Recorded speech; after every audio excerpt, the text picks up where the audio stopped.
Hello guys, welcome back to my channel Rama blog. Part 3 तक की कहानी आपको पिछले वीडियो में बता चुकी हूँ, जिसका लिंक आपको मेरे वीडियो सेक्शन में मिल जाएगा।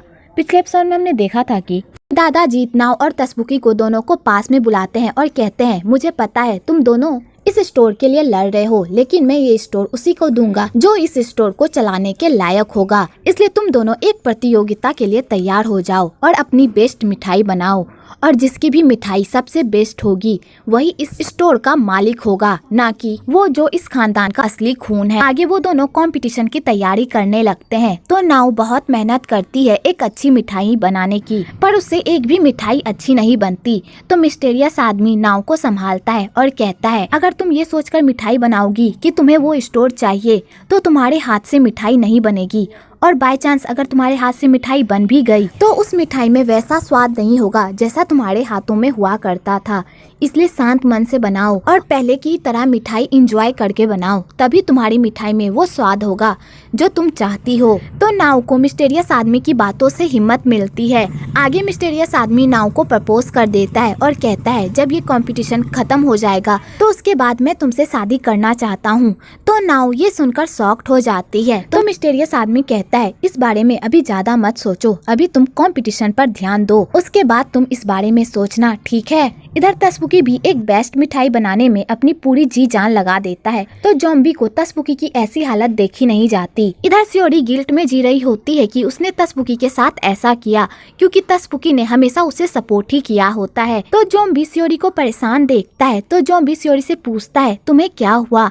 तो सियोरी जॉम्बी को बता देती है कि वो प्रेग्नेंट नहीं है, और सियोरी जॉम्बी से एक हेल्प भी मांगती है। आगे सियोरी और जॉम्बी मिलकर नाव से मिलने जाते हैं और सियोरी नाव को बता देती है कि वो प्रेग्नेंट नहीं है, और उसके और तसबुकी के बीच ऐसा वैसा कुछ भी नहीं चल रहा। तसबुकी अब भी उससे ही प्यार, तो वो मुझे बचाने के बजाय उन टूल्स को नहीं बचाता। तो सियोरी नाव को कहती है, तुम तसबुकी को गलत समझ रही हो। तसबुकी तो उस दिन आग में घायल हो गया था, उसने उस टूल्स को नहीं बचाया, बल्कि तसबुकी की माँ ने उस टूल्स को बचाया था। और तसबुकी की माँ ने ये झूठी अफवाहें फैलाई कि तसबुकी ने आग में जाकर उस टूल्स को बचाया, और तसबुकी खुद ही 10 दिनों तक हॉस्पिटल में पड़ा था, और जब उसे होश आया तो उसे आग वाले दिन की कोई भी बात याद नहीं थी। और तसबुकी ने तुम्हें ढूंढने की बहुत कोशिश की, लेकिन तुम उसे नहीं मिली। तसबुकी अब भी तुमसे ही प्यार करता है नाव, प्लीज उसे एक मौका दो। तो नाव ये सुनकर शॉक्ड हो जाती है और कहती है, अगर उस दिन तसबुकी मुझे ढूंढ भी लेता तो भी हम दोनों के बीच कुछ भी नहीं बदलता। तब भी तसबुकी मुझसे नफरत ही करता क्योंकि मैंने उससे झूठ बोला था, और हम दोनों एक दूसरे को खाली दुख ही पहुँचाते। इससे अच्छा हम दोनों का अलग होना ही बेहतर था। तो जॉम्बी नाव से पूछता है, अगर तुम कंपटीशन हार गई, क्या तुम हमेशा के लिए उस स्टोर से और तसबुकी से नफरत करती रहोगी? तो नाव इस बात का कोई जवाब नहीं देती। तो जॉम्बी और सियोरी वहाँ से चले जाते हैं। आगे सियोरी सैड रहती है। तो जॉम्बी सियोरी को कहता है, तुमने बहुत अच्छा काम किया है, इसलिए सैड मत रहो। और जॉम्बी सियोरी को अपना मफलर भी पहनाता है। इधर तसबुकी जा रहा होता है कि तभी उसकी आंखों की रोशनी फिर से चली जाती है, और तभी उधर से नाव की नकली मम्मी भी गुजर रही होती है। तो नाव की नकली मम्मी तसबुकी को देख लेती है और पूछती है, तुम यहाँ पर क्या कर रहे हो? तो तसबुकी पहले तो नाव की नकली मम्मी को नहीं पहचानता क्योंकि उसकी आंखों की रोशनी चली गई होती है, लेकिन जैसे ही उसकी आंखों की रोशनी वापस आ जाती है तो वो नाव की नकली मम्मी को पहचान लेता है। आगे तसबुकी यूको को कहता है, तुम नाव की असली मम्मी नहीं हो। नाव ने तुमसे झूठ बोलने को कहा था ना। जिस दिन घर में आग लगी थी उस दिन नाव की असलियत सबके सामने आ गई थी, और उसके बाद वो गायब हो गई। तो यूको कहती है, तुम्हें कोई आइडिया नहीं है कि नाव के साथ क्या हुआ? तो तसबुकी कहता है, आपके कहने का क्या मतलब है? तो यूको कहती है, क्या तुम्हें नहीं पता कि नाव प्रेग्नेंट थी और उस आग की वजह से उसने अपना बच्चा भी खो दिया था? तो तसबुकी जैसे ही बच्चे की बात सुनता है तो बेचारा पूरी तरह शॉक्ड हो जाता है। आगे सियोरी घर वापस आती है और तसबुकी की माँ को बता देती है कि वो प्रेग्नेंट नहीं है। तो तसबुकी की माँ कहती है, मैं ये बात जानती थी। तो सियोरी कहती है, जब आप ये बात जानती थी तो आपने मेरे झूठ में मेरा साथ क्यों दिया? तो तसबुकी की माँ कहती है, बच्चा एक ऐसी चीज होती है जो किसी भी मर्द को पिघला सकती है। अगर तुम तसबुकी के बच्चे की माँ नहीं बनने वाली तो तुम किसी और के बच्चे की माँ बन जाओ और उस बच्चे को तसबुकी का नाम दे दो, लेकिन तुम जल्दी से प्रेग्नेंट हो जाओ ताकि मैं तसबुकी से तुम्हारी शादी करवा सकूं। कि तभी वहाँ पर तसबुकी आ जाता है और तसबुकी सियोरी को वहाँ से जाने को कहता है। आगे तसबुकी अपनी माँ को कहता है, आप ये सब क्या कर रही रही हैं। तो तसबुकी की माँ कहती है, मैं कभी भी नाव को ये स्टोर हथियाने नहीं दूंगी। पहले उसकी माँ ने मुझसे मेरा पति छीना, अब उसकी बेटी मुझसे ये स्टोर छीनना चाहती है। मैं ये स्टोर उसे किसी भी कीमत पर नहीं दूंगी। मुझे पता है वो चालाक बुढ़ा नाव को ही कंपटीशन में जिताएगा और नाव तुमसे अच्छी मिठाइयाँ भी बनाती है, वो ही पक्का कंपटीशन जीतेगी। इसलिए हमें इस कंपटीशन को कैंसिल करना होगा, क्योंकि मैं इस स्टोर को अपने हाथ से नहीं जाने दूंगी। तो तसबुकी कहता है, अगर आप ऐसे ही करती रही ना तो सच में हम लोग सब कुछ हार जाएंगे, इसलिए आप कुछ मत कीजिए, क्योंकि ये कंपटीशन तो मैं ही जीतूंगा किसी भी कीमत पर। दूसरी तरफ मिस्टीरियस आदमी नाव को कहता है, अगर तुम इस कंपटीशन में जीत गई तो तुम तसबुकी को दोबारा कभी नहीं देख पाओगी, क्योंकि उसे वो स्टोर छोड़कर जाना पड़ेगा। क्या तुम अब भी उससे नहीं मिलना चाहती हो? क्या तुम अब भी उससे नफरत करती हो? तो नाव ये सुनकर इमोशनल हो जाती है और तसबुकी से मिलने के लिए चली जाती है। इधर ज़ॉम्बी तसबुकी को कहता है, मुझे पता है तसबुकी, तुम आज भी नाव से ही प्यार करते हो। अगर वो कंपटीशन हार गई तो तुम्हें पता है ना, तुम उसकी शक्ल कभी नहीं देख पाओगे और फिर से तुम नाव को हमेशा के लिए खो दोगे। तो फिर तुम नाव से क्यों नहीं बात करते और उसे अपने दिल की बात क्यों नहीं बताते? तो तसबुकी ज़ॉम्बी की बातों का रिप्लाई नहीं देता और वहाँ से चला जाता है। आगे नाव और तसबुकी एक पुल के पास मिलते हैं। तो नाव तसबुकी को कहती है, तसबुकी, मैं तुमसे नफरत करती हूँ, क्योंकि तुम्हारी वजह से मेरी जिंदगी पूरी तरह बर्बाद हो गई। तुम्हारी वजह से मेरी माँ मुझसे दूर हो गई, लेकिन मैं चाहे तुमसे कितनी भी नफरत कर लूँ फिर भी मैं तुमसे प्यार करना बंद नहीं कर सकती। और यही बात मुझे और दुख पहुंचाता है कि मैं जिससे प्यार करती हूँ मैं उसे खुश नहीं रख सकती, उल्टा मैं उसके दर्द का कारण हूँ। तो तसबुकी कहता है, मुझे पता है मेरी वजह से तुम्हारी लाइफ बर्बाद हो गई, उसके लिए मुझे तुम माफ कर देना। और ये कहकर तसबुकी वहाँ से जाने लगता है।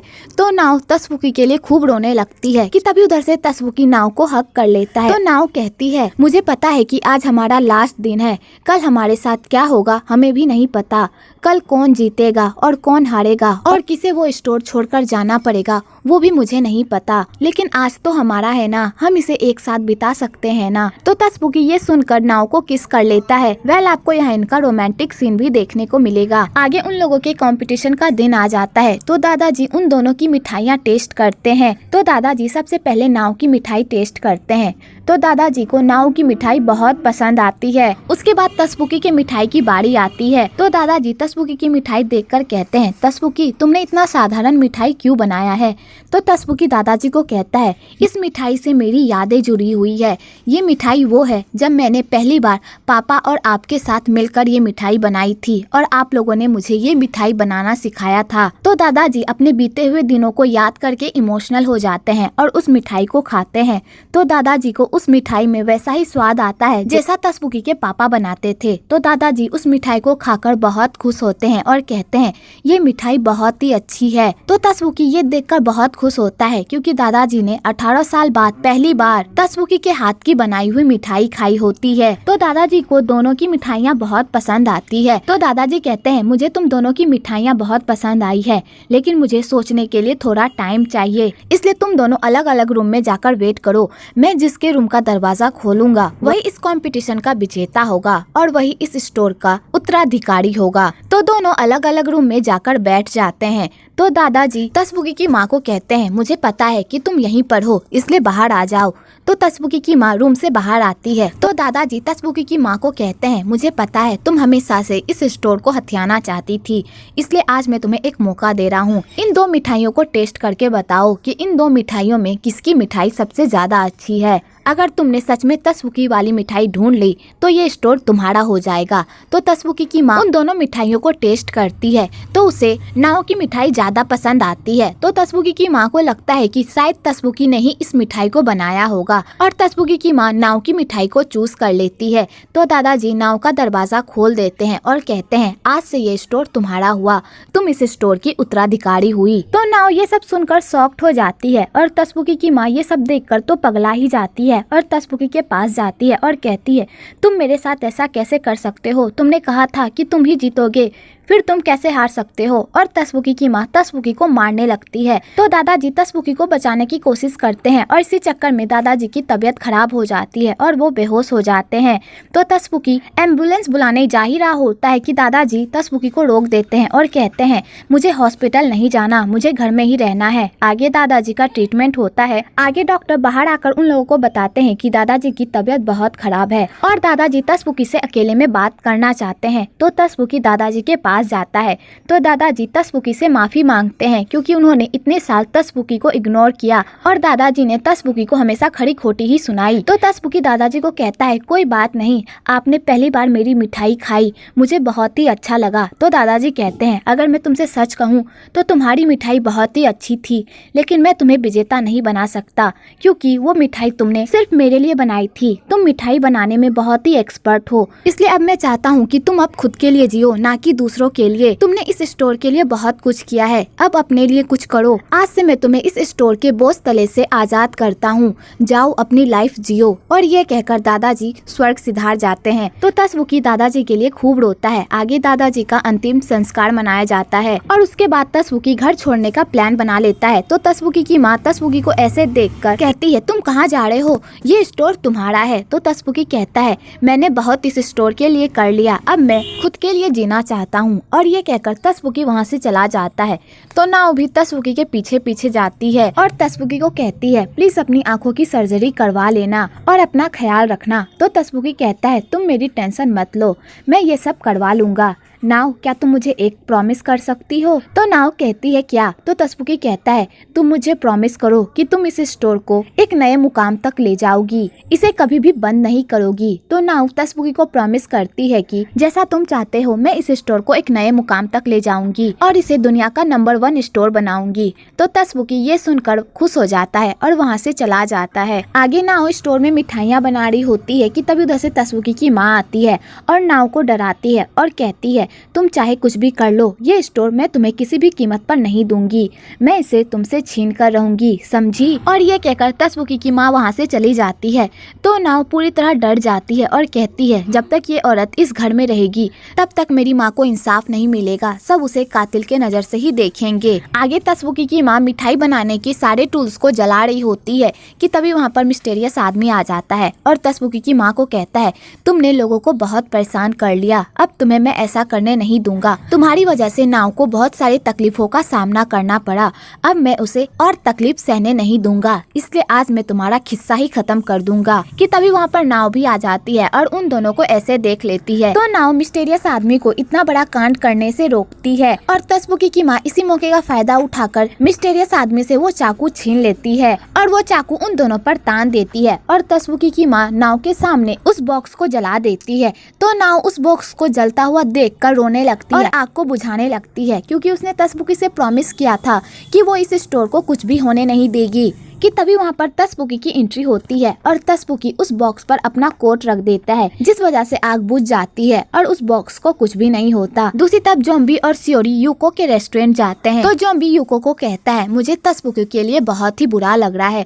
तसबुकी आज तक नहीं जान पाया कि उसके असली पापा कौन थे और तसबुकी के साथ बहुत ही बुरा हुआ। कि तभी उधर से कांग्रेसमैन की एंट्री होती है। तो जोम्बी कांग्रेसमैन को जैसे ही देखता है तो वो कहता है कहीं तुम ही तो तसबुकी के पापा नहीं हो। तो कांग्रेसमैन कहता है मैं तसबुकी का पापा नहीं हूँ, लेकिन मैं जानता हूँ कि तसबुकी का पापा कौन है। तो जोम्बी कहता है कौन है तसबुकी का पापा। तो कांग्रेसमैन कहते हैं यूको तुमने इन लोगों को नहीं बताया कि तुम भी जानती हो कि तसबुकी के रियल पापा कौन है। तो जोम्बी कांग्रेसमैन को कहता है इतना सस्पेंस मत रखो, मुझे बताओ तसबुकी के रियल पापा कौन है।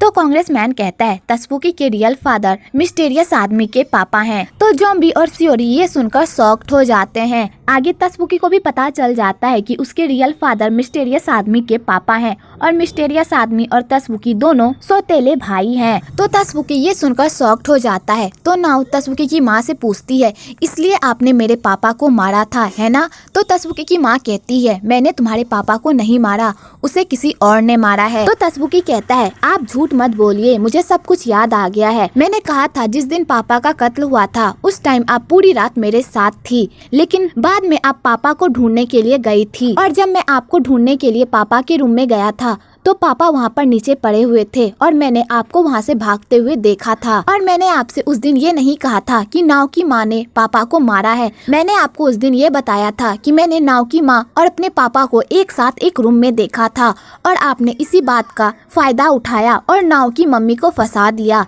और आपने क्राइम सीन से उस चाकू को बदला था ना। मुझे यामा ने सब कुछ बता दिया है, क्योंकि यामा ने कुछ शेफ को कहते हुए सुना था कि उस रात आप किचन गई थी और वहाँ से नाव की मम्मी का चाकू भी चुराया था और उसी चाकू को आपने क्राइम सीन पर रख दिया है ना। आप ही ने पापा को मारा है ना। तो तसबुकी की माँ कहती है मैंने उन्हें नहीं मारा। तो नाव कहती है झूठ बोलना बंद कीजिए, मुझे पता है आप ही ने मेरे पापा को मारा है। तो तसबुकी की माँ कहती है हाँ, मैंने तुम्हारे पापा को मारने का प्लान जरूर बनाया था, क्योंकि तुम्हारे पापा ने मुझे कभी भी वो खुशी नहीं दी जिसकी मैं हकदार थी। उल्टा वो मुझे डाइवोर्स दे रहे थे क्योंकि तुम्हारी माँ प्रेग्नेंट थी। तो मेरे पास कोई चारा नहीं बचा था इस महल में रहने का।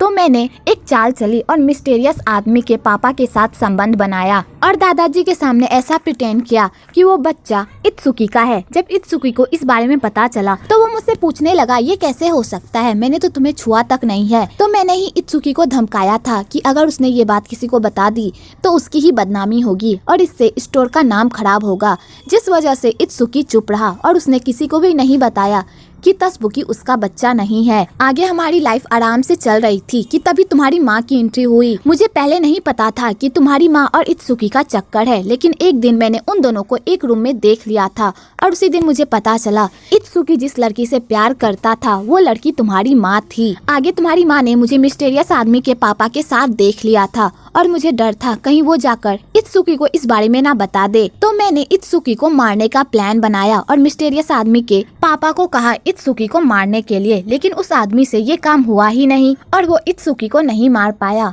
तो नाव कहती है फिर किसने मेरे पापा को मारा। तो तसबुकी की माँ कहती है मैंने तुम्हारे पापा को नहीं मारा, बल्कि इस आदमी ने तुम्हारे पापा को मारा है। तो नाव और तसबुकी ये सुनकर हैरान होते हैं कि मिस्टीरियस आदमी ने ही नाव के पापा को मारा है। तो मिस्टीरियस आदमी भी ये बात कबूल कर लेता है कि उसने ही नाव के पापा को मारा है। तो नाव मिस्टीरियस आदमी से पूछती है तुमने मेरे साथ ऐसा क्यों किया। तो मिस्टीरियस आदमी कहता है क्योंकि इस औरत की वजह से मेरा पूरा परिवार बर्बाद हो गया। इस औरत का मेरे पापा के साथ अफेयर था और मेरी माँ को जब ये बात पता चली तो वो पूरी तरह टूट गई और उन्होंने इसी वजह से खुदकुशी करने की भी कोशिश की। तो मैंने डिसाइड कर लिया कि मैं इस औरत को मार कर रहूंगा ताकि मेरी फैमिली फिर से खुश रहे। और मैं उस रात इस औरत को ही मारने गया था, लेकिन बीच में तुम्हारे पापा आ गए और उन्होंने मुझे रोकने की बहुत कोशिश की और इसी चक्कर में वो चाकू तुम्हारे पापा के पेट में लग गई। तो तुम्हारे पापा पूरी तरह घायल हो गए और मुझे समझ में नहीं आ रहा था कि मैं क्या करूं। मैं वहाँ से भाग गया। तो तसबुकी की माँ कहती है मुझे भी ये बात कुछ दिन पहले पता चली कि मेरे पति को मिस्टीरियस आदमी के पापा ने नहीं बल्कि मिस्टीरियस आदमी ने मारा था। मुझे तो पहले यही लग रहा था कि तुम्हारे पापा को मिस्टीरियस आदमी के पापा ने मारा है, इसलिए मैंने वो चाकू बदल दी थी और सारा इल्जाम नाव की मम्मी पर लगा दिया था। तो तसबुकी मिस्टीरियस आदमी से पूछता है तुम इतने दिनों से चुप क्यों थे, तुमने मेरी मम्मी से बदला क्यों नहीं लिया, अब तुम इनसे बदला क्यों ले रहे हो। तो मिस्टीरियस आदमी कहता है जब मेरे पापा मौत के कगार पर थे तब उन्होंने मुझे एक लेटर दिया था और उन्होंने मुझे ये भी बताया था कि तुम इत्सुकी के असली बेटे नहीं हो बल्कि नाव इत्सुकी की असली बेटी है। इसलिए मैंने प्लान बनाया कि मैं सबसे पहले नाव को ढूंढूंगा ताकि मैं उसे ये स्टोर वापस दिला सकूं और इस औरत से ये स्टोर छीन सकूं, क्योंकि मेरी वजह से नाव की माँ की जिंदगी बर्बाद हो गई और नाव भी अनाथ हो गई, इसलिए मैं उनके लिए इतना तो कर ही सकता था। तो नाव मिस्टीरियस आदमी को कहती है तुमने ऐसा क्यों किया, तुमने मेरी पूरी जिंदगी बर्बाद कर दी। मुझे हमेशा से लगता था कि तसबुकी ने मेरी लाइफ बर्बाद की है,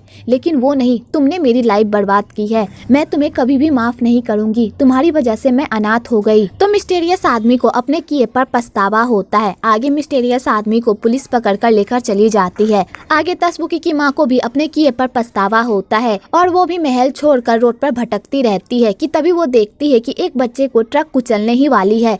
तो तसबुकी की माँ उस बच्चे की जान बचाती है, लेकिन इस चक्कर में उनका एक्सीडेंट हो जाता है और उस एक्सीडेंट में उनकी मौत हो जाती है। आगे तसबुकी को जब ये बात पता चलती है कि उसकी माँ मर चुकी है और तसबुकी की माँ ने अपनी आंखें अपने बेटे को डोनेट कर दी है, तो तसबुकी ये सुनकर शॉक्ड हो जाता है और अपनी माँ की आंखें लेने से इनकार कर देता है, क्योंकि तसबुकी को लगता है कि उसकी माँ ने ये सब जानबूझकर किया है ताकि वो अपनी आंखों से फिर से उस स्टोर को देख सके और उस पर कब्जा कर सके। लेकिन तभी टॉमी तसबुकी को बताता है कि जैसा वो सोच रहा है वैसा कुछ भी नहीं है।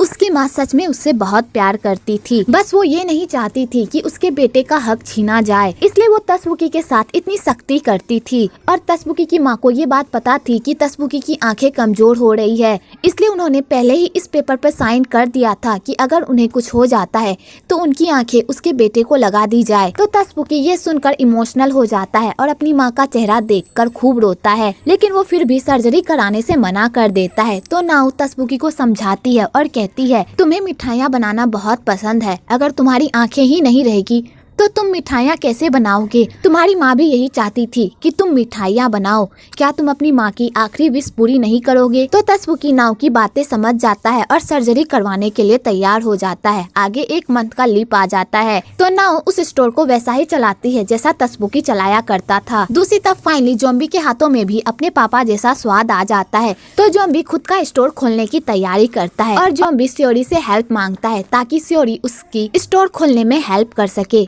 तो स्योरी ज़ॉम्बी को हाँ कर देती है, क्योंकि ये दोनों भी एक दूसरे से प्यार करते हैं और फाइनली स्योरी को भी उसका अपना सच्चा प्यार मिल ही जाता है। आगे सारे शेफ नाव को बताते हैं कि आज तसबुकी को डिस्चार्ज मिलने वाला है।